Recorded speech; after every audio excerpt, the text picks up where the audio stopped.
5 August রোজ মঙ্গলবার অনুষ্ঠিত হতে যাচ্ছে ভগবান শ্রী শ্রী রাধা কৃষ্ণের ঝুলন যাত্রা উৎসব এবং পবিত্রারোপণী একাদশী ব্রত।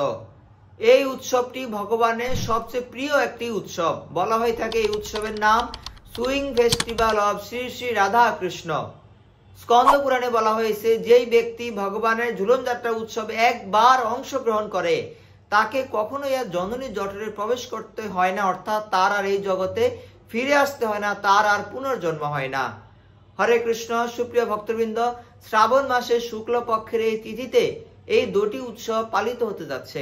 এই ভিডিওতে আমরা আলোচনা করব আপনারা কিভাবে বাড়িতে ঝুলন যাত্রা উৎসব পালন করবেন, ঝুলন যাত্রা আপনারা কি কি করবেন, কিভাবে পবিত্রারোপণী একাদশী ব্রত আপনারা খুব সহজে পালন করবেন। তো ভিডিওটি আপনারা সকলে শেষ পর্যন্ত দেখতে থাকুন। কিভাবে ঝুলন যাত্রা উৎসবটি শুরু হয়। বৃন্দাবনে শ্রাবণ মাস আসলে সকল গোপিকাগণ তারা স্বামীর বাড়ি থেকে বাবার বাড়িতে বেড়াতে যেতেন এই উৎসবটি পালন করার জন্য। উঁচু বৃক্ষের মধ্যে ভগবান শ্রী শ্রী রাধা কৃষ্ণের জন্য তারা দোলনা বেঁধে দোলনাটিকে সাজিয়ে ঝুলন যাত্রা উৎসব পালন করতেন।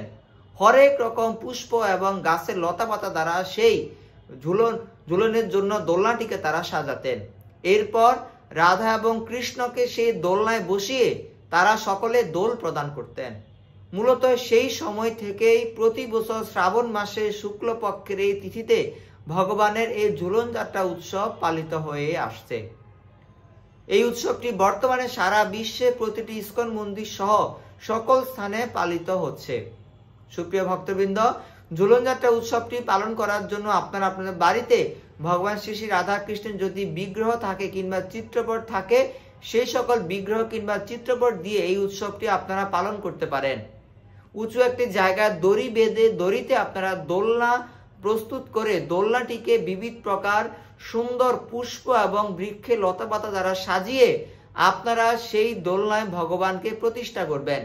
ভগবানকে প্রতিষ্ঠা করার পর আপনারা ধূপ দীপ, তারপর পঞ্চপ্রদীপ, চামর, ময়ূর পুচ্ছ দ্বারা ভগবানকে আরতি করবেন, ভগবানকে মিষ্টি জাতীয় ভোগ প্রদান করবেন, ফল ভোগ নিবেদন করবেন। তারপর সে দোলনা একটি দড়ি বেঁধে দড়িটি টেনে আপনারা 5 দিন ব্যাপী ভগবানের এই ঝুলন যাত্রা উৎসবটি পালন করবেন। স্কন্দ পুরাণে স্পষ্টভাবে বলা হয়েছে ভগবানের এই উৎসবটি অত্যন্ত সুখকর, আনন্দদায়ক এবং গুরুত্বপূর্ণ একটি উৎসব। আমরা সকলে যেন এটি পালন করি। এই উৎসব পালনের মাধ্যমে আমরা জন্ম মৃত্যু চক্রকে বন্ধ করে ভগবানের পরম ধাম আমরা লাভ করতে পারি, ভগবানকে লাভ করতে পারি। ভগবান মূলত এই সকল উৎসব আমাদের জন্য প্রেরণ করেছেন অন্যতম একটি কারণ, যেটি হচ্ছে এই সকল উৎসবে অংশগ্রহণ করার মাধ্যমে, এই সকল উৎসব পালন করার মাধ্যমে আমরা ভগবানের প্রেমময়ী সেবায় যুক্ত হতে পারি। আর এই সকল সেবায় যুক্ত হওয়ার মাধ্যমে আমরা ভগবানের প্রতি আমাদের আকর্ষণ আরো বৃদ্ধি করতে পারি। আকর্ষণ বৃদ্ধি করার মাধ্যমে ভগবানের দাসত্ব লাভ করে আমরা আমাদের মনুষ্য জীবনটিকে সার্থক করতে পারি। তো সুপ্রিয় ভক্তবৃন্দ, আপনারা সবাই আপনাদের বাড়িতে এই উৎসবটি পালন করতে পারেন। আর বাড়িতে যদি পালন করতে না পারেন তাহলে আপনারা নিকটস্থ মন্দিরে গিয়ে এই উৎসবে অংশগ্রহণ করতে পারেন। তবে একটি কথা, সেটি হচ্ছে অবশ্যই আপনারা 5 দিন ব্যাপী অনুষ্ঠিত হতে যাওয়া ভগবানের এই ঝুলন যাত্রা উৎসবে অংশগ্রহণ করবেন। তো এবার আলোচনা করব ঝুলন যাত্রা উৎসবের দিন যে পবিত্রারোপণী একাদশী ব্রত, সেই ব্রতটি আপনারা কিভাবে পালন করবেন। পবিত্রারোপণী একাদশী ব্রত 5 আগস্ট রোজ মঙ্গলবার। একাদশীর আগের দিন আপনারা নিরামিষ আহার করবেন এবং নিরামিষ আহারটি ভগবানকে নিবেদন করে প্রসাদ হিসেবে গ্রহণ করতে চেষ্টা করবেন। রাত 12 ঘটিকার পূর্বে আপনারা রাতের আহার সম্পন্ন করে নেবেন। একাদশীর আগের দিন রাতে ঘুমোতে যাওয়ার পূর্বে অবশ্যই দন্ত মার্জন করে তারপর আপনারা ঘুমোতে যাবেন। একাদশীর দিন খুব ভোরে আপনারা শয্যা ত্যাগ করে স্নান করে নেবেন, ভগবানের নিত্য সেবা পূজা অংশগ্রহণ করবেন, ভগবানকে অধিক সংখ্যক তুলসী পত্র অর্পণ করবেন, পুষ্প অর্পণ করবেন, পুষ্প মালা বানিয়ে ভগবানকে নিবেদন করতে পারেন। কয়েকভাবে আমরা একাদশী ব্রত পালন করতে পারি। সবচেয়ে উত্তম পন্থা হচ্ছে নির্জলা উপবাসের মাধ্যমে একাদশী ব্রত পালন করা। কিন্তু আমরা অধিকাংশ ব্যক্তি যারা আছে আমরা নির্জলা পালন করতে পারি না। তো তারা পঞ্চরবি শস্য যেমন চাল, ডাল, ভুট্টা, গম, সরিষা এইগুলি বর্জন করে একাদশী ব্রত পালন করতে পারি। একাদশীতে সাবু, ফল, জল, দুধ, সবজি গ্রহণ করতে পারি। তবে সবজি রন্ধনের ক্ষেত্রে আমরা সয়াবিন তেল ব্যবহার করব না। সূর্যমুখী তৈল, ঘি অথবা বাদাম তৈল ব্যবহার করব।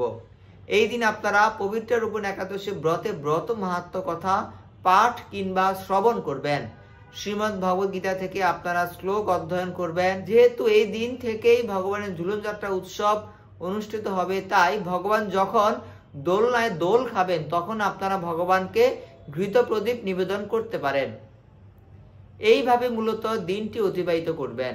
আর একটি মূল কথা হচ্ছে, একাদশীর তিথি কিংবা যে কোনো হরিবাসর তিথিতে, ভগবান শ্রীহরি যে কোনো তিথিতে যদি আপনারা হরে কৃষ্ণ মহামন্ত্র জপ কীর্তন করেন, তাহলে ভগবান আপনাদের প্রতি অধিক সন্তুষ্ট হন। তাই এই দিন আপনারা কমপক্ষে 16 মালা জপ করবেন। আর যারা নিয়মিত 16 মালা জপ করেন, তারা এই তিথিতে 25 মালা জপ করতে চেষ্টা করবেন।